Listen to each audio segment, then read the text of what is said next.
Hey everybody, welcome to Always Bored Never Boring. Today I was supposed to be talking about one of my favourite games, Masters of the Universe Battleground, but then some news dropped and now I'm talking about a different one of my favourite games, HeroQuest. Yes, as the release date for Rise of the Dreadmoon looms ever nearer, finally some images, proper images, of many of the contents have been revealed.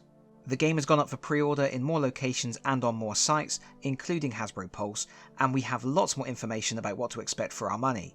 Our money in this instance being a recommended retail price of $44.99 in the US or £44.99 in the UK. For this video, I worked from images for the pre-order page on Zavvi. And as we all know, this is Avalon Hill's first crack at a completely original retail release for the game, so this is a big event. Let's dive in. First, here's the blurb from the back of the box.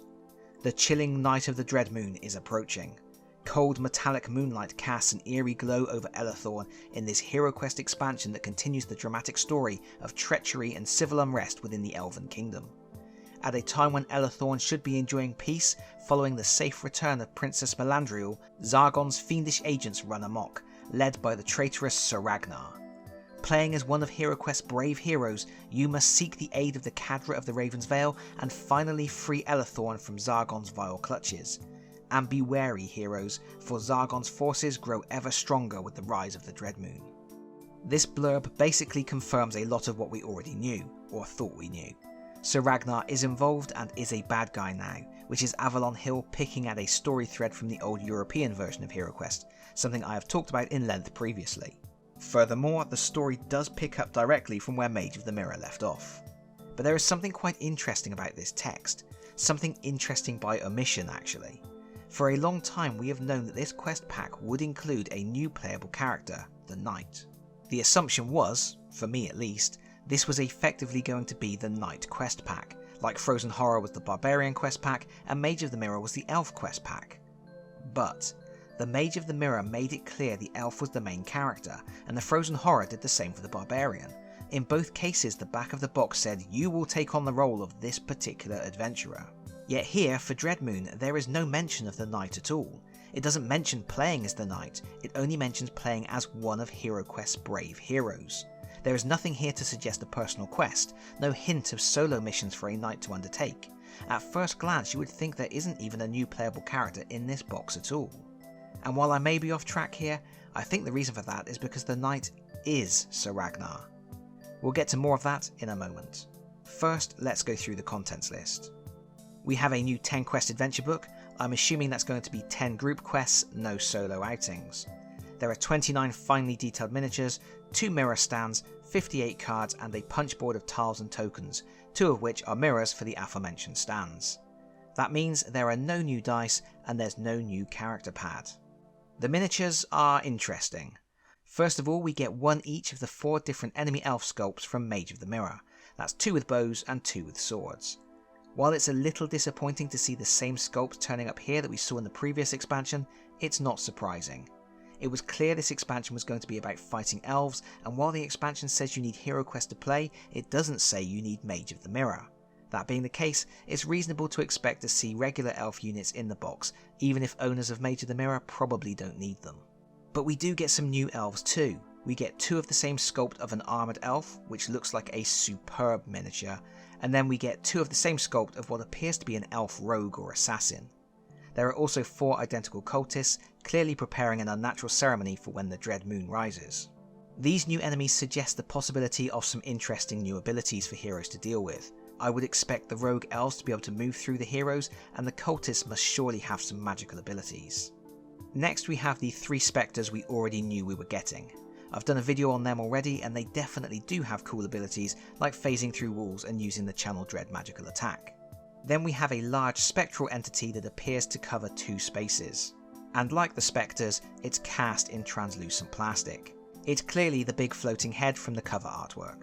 At first I assumed this was the big bad, Sinestra, back from the dead and ready to continue her battle with the heroes. However, the description for the expansion refers to this miniature as a Dread Wraith.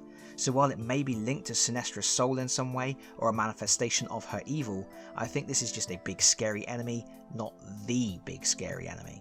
Then we have our 4 characters from the Cadre of the Raven's Veil.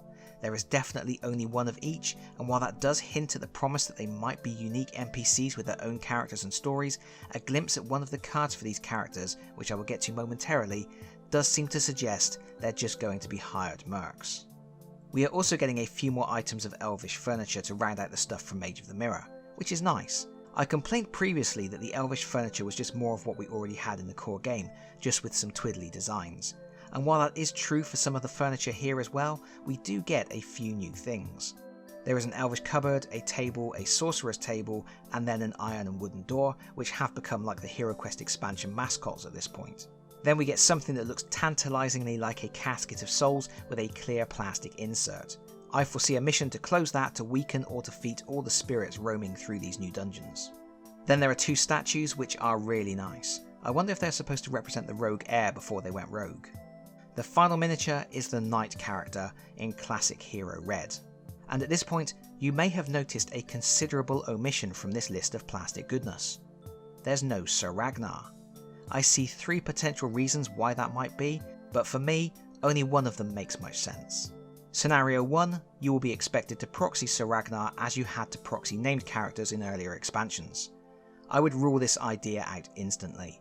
This is Avalon Hill's first all-new retail expansion. They wouldn't be asking you to proxy anything, and nobody in their right mind would choose to give us a new elvish table instead of a miniature for the big new enemy. Scenario 2, Surragnar is a long-term villain acting behind the scenes. You won't face him in this quest. Again, I'm ruling that out. He appears on the cover of the box, and even if he got away, it would not be a satisfying adventure if you didn't get a chance to fight him at least once. So that leaves us with Scenario 3. Surragnar is the playable Knight character. That is to say, he will become the playable Knight character. As I said before, there is no mention of playing the Knight in this adventure on the blurb on the back of the box. So I'm going to go out on a limb and suggest Surragnar isn't really a traitor. His soul has been captured in a mirror, maybe a fancy casket or something, and Sinestra is using his body to perform nefarious deeds.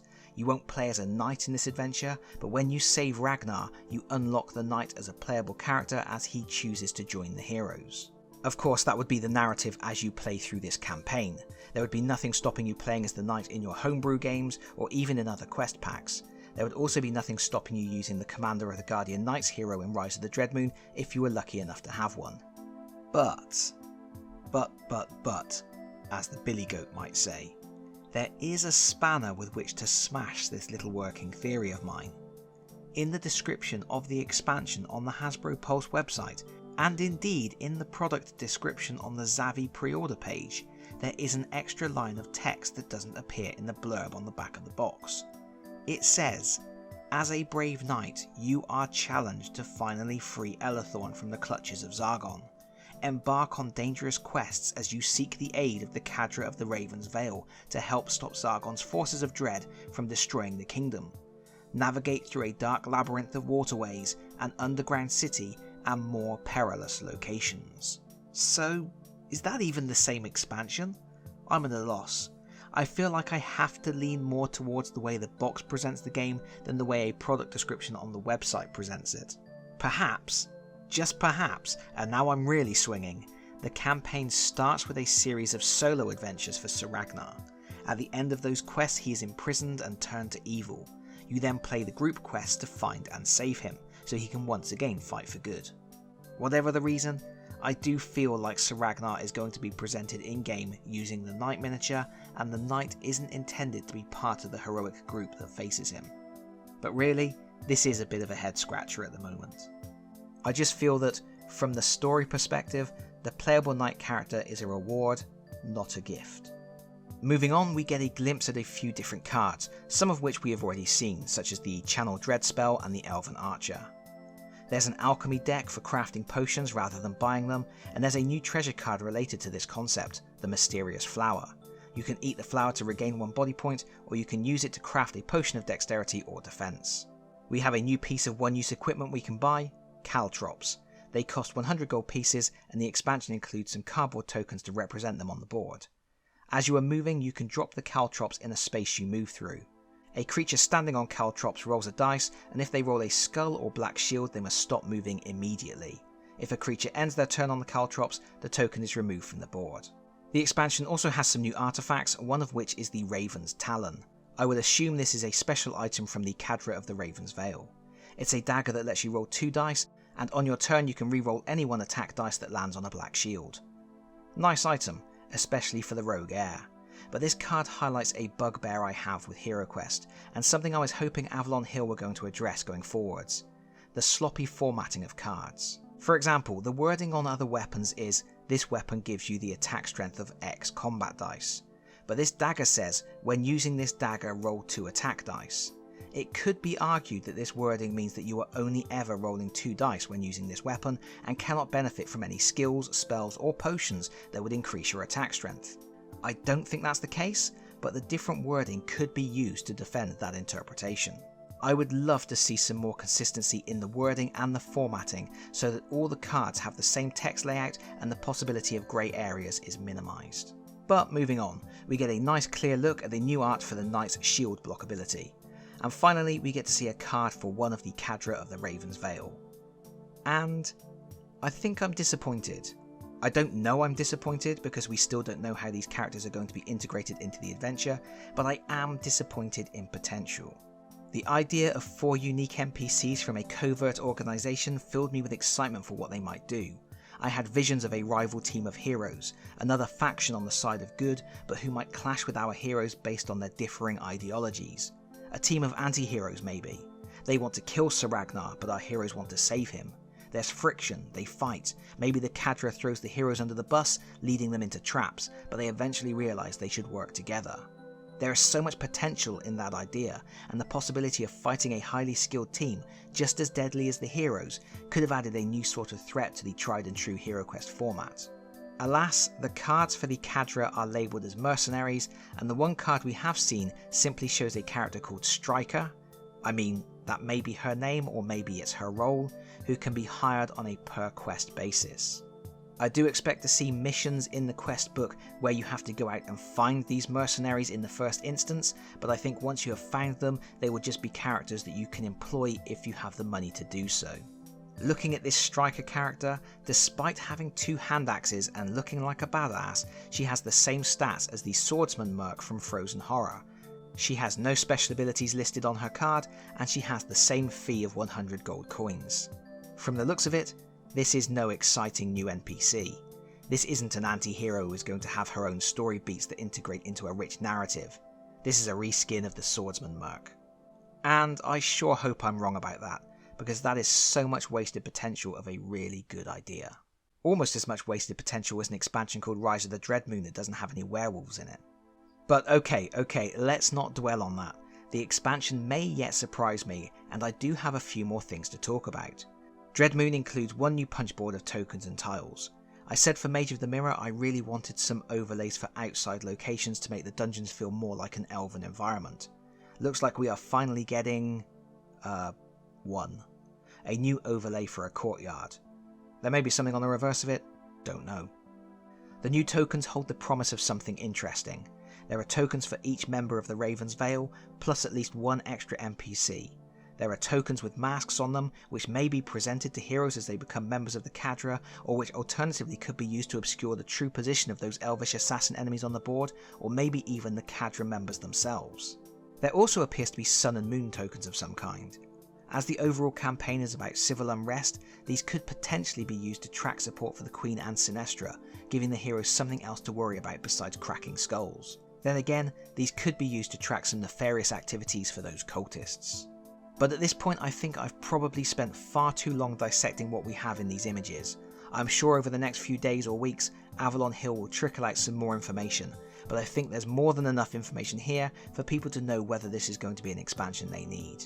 So let me know your thoughts in the comments, because that is it from me for now. Thank you so much for watching. If you enjoyed this video, please consider pressing the like button. If you really enjoyed this video, please consider subscribing if you don't already do so, and hopefully I'll see you all again very soon. Bye bye everyone. Bye bye.